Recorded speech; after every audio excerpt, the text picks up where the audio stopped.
Okay everyone, so we will have passive voice. Ini passive voice ini akan ada di dalam ujian. So I need you guys to watch this video until the end because it's quite difficult if you do not watch the video until the end. So what is that passive voice actually? Passive voice, the meaning of passive voice itu adalah kalimat pasif. Jadi kita mau mengubah kalimat aktif menjadi kalimat yang pasif. Kalimat aktif itu seperti apa? For example, kalimat aktif. My mother cooks the fish. Ibu saya memasak ikan. Nah, ini kalimat aktif. Ibu saya memasak ikan. We want to change this into passive voice. Menjadi the fish is cooked by my mother. Artinya berubah menjadi ikan dimasak oleh ibu. Nah, kayak gitu. Jadi dari ibu memasak ikan, kita balik menjadi ikan dimasak oleh ibu saya. Itu menjadi kalimat pasif. That is passive voice. Now, how to make passive voice? Gimana cara membuat passive voice?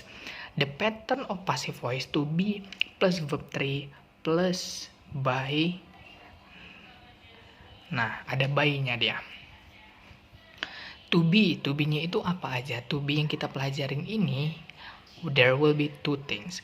The first will be present, is, am, are, and then past will be was, were.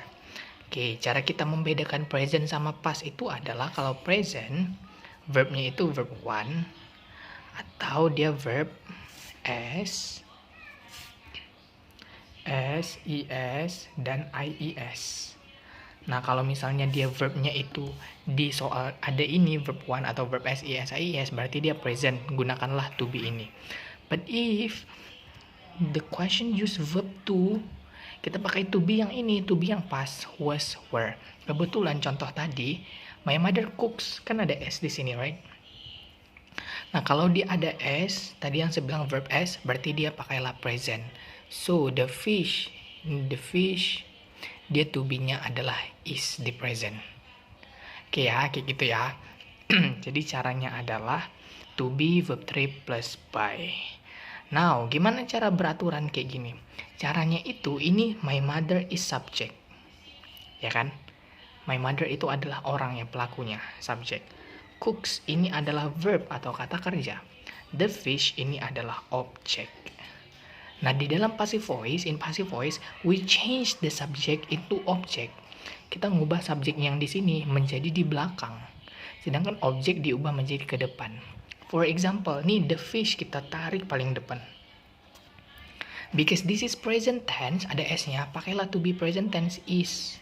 Verbnya verb berapa? Harus keubah ke dalam verb ketiga, verb 3. Dan my mother letakkan put at the end of the sentence. Gitu ya, ingat rumusnya to be plus verb 3. Now, I make the other examples. Active, the boys follow the man. Follow ini verb pertama, right? Ini verb pertama. Berarti kalau verb pertama dia present. Nah, berarti letakkan the man ini paling depan untuk kalimat pasifnya. Yang paling belakang letakkan ke depan. The man, karena present use to be-nya is, are, atau am ya. Kalau the man, to be-nya apa? Is. Okay, is. And then how about the verb? Di sini verbnya verb pertama. Ubah ke dalam verb ketiga. Followed by the boys. The boys-nya letakkan di paling akhir.